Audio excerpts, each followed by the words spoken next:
मेरे साथ इस वक्त मौजूद हैं नगर विकास मंत्री ए.के. शर्मा जी। उनसे बातचीत करेंगे कि जिस तरह से कल मूसलाधार बारिश हुई और उस बारिश के बाद से जल भराव की समस्या हुई, लेकिन विभाग मुस्तैदी से जमा रहा और कुछ ही देर बाद पानी को निकाल भी दिया गया। इस पर बातचीत करने के लिए मेरे साथ मंत्री जी, ये बताइए कि जिस तरह से कल मूसलाधार बारिश हुई, लेकिन कहा जाए विभाग मुस्तैदी से तैनात रहा, हर जगह पर पानी की शिकायतें आई, लेकिन पानी निकाला गया। लेकिन अब दूसरी बड़ी समस्या ये है कि पानी निकलने के बाद छिड़काव की जो दिक्कतें होगी, छिड़काव करना है, बीमारियाँ फैली, उसके लिए क्या आपकी तैयारी है? पहली बात तो आपका बहुत बहुत धन्यवाद कि आपने हमारे विभाग के जो प्रामाणिक रूप से जो कार्य किए गए उसका आपने संज्ञान लिया है। जो देखा वो मैं आपको बहुत बहुत धन्यवाद। और सच बात यही है कि पानी बहुत कम समय में बहुत ज़्यादा बरसात पिछली कल की रात के पहले हुई थी, जिसके चलते लखनऊ राजधानी सहित प्रदेश के कई इलाकों में जल भराव की स्थितियाँ बनी थी। उनसे निपटारे के लिए हमारे नगर निकाय में हमने 24 घंटे का एक कंट्रोल रूम बनाया हुआ है कि कहीं अगर इमरजेंसी आती है तो उनको मदद की जा सके। साथ ही मैं कल लखनऊ में स्वयं पानी की स्थिति को देखने के लिए निकला था और आपने शायद देखा होगा कि काफ़ी तेज़ी से पानी निकल चुका था। फिर भी मैं जानकीपुरम क्षेत्र में गया। जानकीपुरम क्षेत्र में इसके पहले वाले साल में भी गया था और जहाँ कई दिन तक बल्कि पानी लगा रहा था। उसके निकाल के लिए मैंने लोगों से पूछा क्या इसका उपाय है। लोगों ने कहा कि पंप लगाए जाएँ, पंपिंग स्टेशन बनाया जाए। वो मैंने उसी समय पिछली साल मंजूर कर दिया था 5 करोड़ रुपए। अब वो पंप बन करके तैयार है। उसकी सेवा के वजह से लखनऊ का एक बहुत बड़ा इलाका, बहुत बड़ा क्षेत्र जो है वो इस बार जलमग्न होने से बच गया। बहुत कम समय के लिए पानी रहा, लेकिन तुरंत पंपिंग स्टेशन से पानी खींच गया। साथ ही मोबाइल पंपिंग स्टेशन भी हमने लगाए हुए हैं, कल आपने देखा होगा। इसके चलते बड़ी राहत रही है, लेकिन साथ में ये निरंतर एक काम करने वाला कार्य है।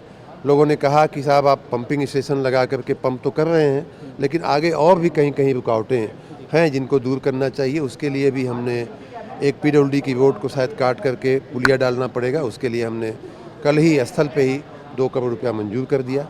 तो इस प्रकार जहाँ भी ऐसी समस्याएं ध्यान में आ रही हैं, उनका जो भी समाधान हो सकता है वो हम करने की कोशिश कर रहे हैं। एक सवाल है सर कि जो है बारिश के बाद से सड़कों की जो है स्थिति अच्छी नहीं दिख रही, कई जगह सड़कें खराब हुई है, तो जो सड़कें ठेकेदारों को दिया गया तो उन पर कुछ कार्रवाई भी होगी या क्या कुछ प्रक्रिया? बिल्कुल कार्रवाई होगी। जहाँ गुणवत्ता के प्रश्न आएंगे, क्वालिटी का प्रश्न आएगा, अगर स्टैंडर्ड के मुताबिक काम नहीं हुआ पाया जाएगा, जिसकी भी मिली भगत होगी, जिसकी भी शिरकत होगी इस गंभीर कृत्य में, उसको या चाहे वो ठेकेदार हो, चाहे इंजीनियर हो, चाहे कर्मचारी हो, चाहे अधिकारी हो, सबके ऊपर सख्त से सख्त कार्रवाई की जाएगी। एक आखिरी सवाल करेंगे, विपक्ष ने आप पे तंज कसा कि आप लिंक के जरिए मिलते हैं, तो क्या उन तक वो लिंक नहीं पहुंच पा रहा जो आपसे नहीं मिल पा रहे हैं, या लिंक को लेकर विपक्ष को ये मैं जानकारी देना चाहूँगा कि मैं नित्य प्रति अपने निवास स्थान पे और अपने ऑफिस में मैं लोगों से मिलता हूँ। हाँ, ये अवश्य है कि मेरी एक गलती अवश्य है कि मैं पहले उसे सोशल मीडिया पे नहीं डालता था। जैसे ये लोग ट्वीट करने के माहिर हैं, वैसी शायद मेरी अभी उतनी अच्छा मैं माहिर नहीं था, तो मैं सोशल मीडिया पे नहीं डालता था। कुछ दिनों से मैंने इसी शिकायत के चलते, जो मैं रोज़ लोगों से मिलता हूँ, उसे मैं सोशल मीडिया पे मैंने डालना शुरू कर दिया है। लोगों से मैं निरंतर मिलता हूँ, लगभग रोज़ 50 से 100 लोग, जिनमें 10 से 15 हमारे जनप्रतिनिधि होते हैं, विधायक होते हैं, सांसद होते हैं, वो लोग हमसे मिलते हैं। विशेष रूप से सोमवार और गुरुवार हमारा घर एकदम खुला रहता है सुबह। कल ही लगभग 100 लोगों से मैं मिला हूँ और उसका मैंने ट्वीट भी किया है। तो ये तो वही बात हमारे मिलने की। उनके समय में, सपा के समय में चाचा, भतीजा, चाची और भाभी का जो युग था वो अब ख़त्म हो चुका है। भारतीय जनता पार्टी लोकतंत्र में पूरी तरह से मानने वाली पार्टी है। हम उसके कार्यकर्ता हैं। हम लोगों से खुले ढंग से जहाँ भी रहते हैं, खुला अकेले खड़े होकर के लोगों से मिलते हैं। डिजिटल तो एक अच्छा माध्यम है सर मिलने का। हम उस पर भी आ रहे हैं। उनके समय में उनको, सपा वालों को क्या है कि जो पछतावा होता है कि व्यक्तिगत मिलने के साथ साथ जो डिजिटल माध्यम है, आज टेक्नोलॉजी का ज़माना है, आप किसी भी व्यक्ति, आपकी मानवीय जो क्षमता है वो 24 घंटे ही आप मिल सकते हैं, लेकिन जो डिजिटल सिस्टम होता है उससे हम हज़ारों लोगों से वैसे भी मिल सकते हैं।